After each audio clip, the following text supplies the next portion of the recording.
एक गांव में एक किसान रहता था। नाम था रमेश। बहुत मेहनती, बहुत ईमानदार। सुबह से शाम तक खेत में काम करता, पसीना बहाता रहता।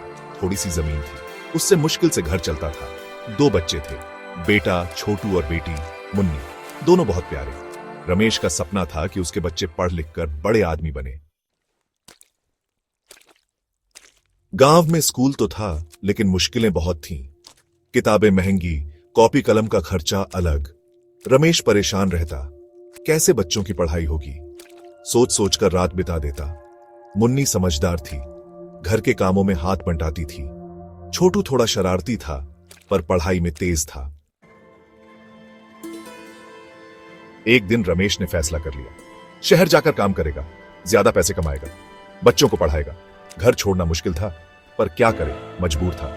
शहर जाकर मजदूरी करने लगा। दिन रात एक कर दिए, पैसा जोड़ता और हर महीने गांव भेजता।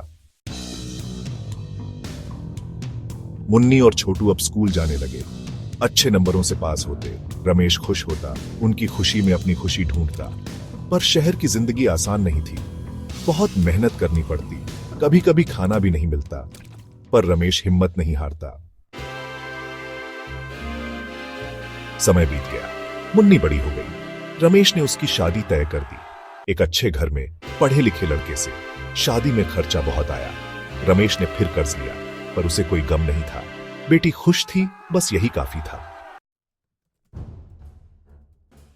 छोटू भी पढ़ाई पूरी करके नौकरी करने लगा, शहर में ही एक बड़ी कंपनी में।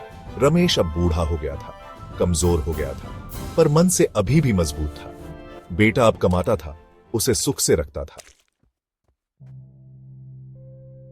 रमेश अब गांव लौट आया था, अपनी झोपड़ी में। बुढ़ापा शांति से बिता रहा था। बच्चे उससे मिलने आते, उनके बच्चे दौड़ते भागते। रमेश को लगता उसकी मेहनत रंग लाई।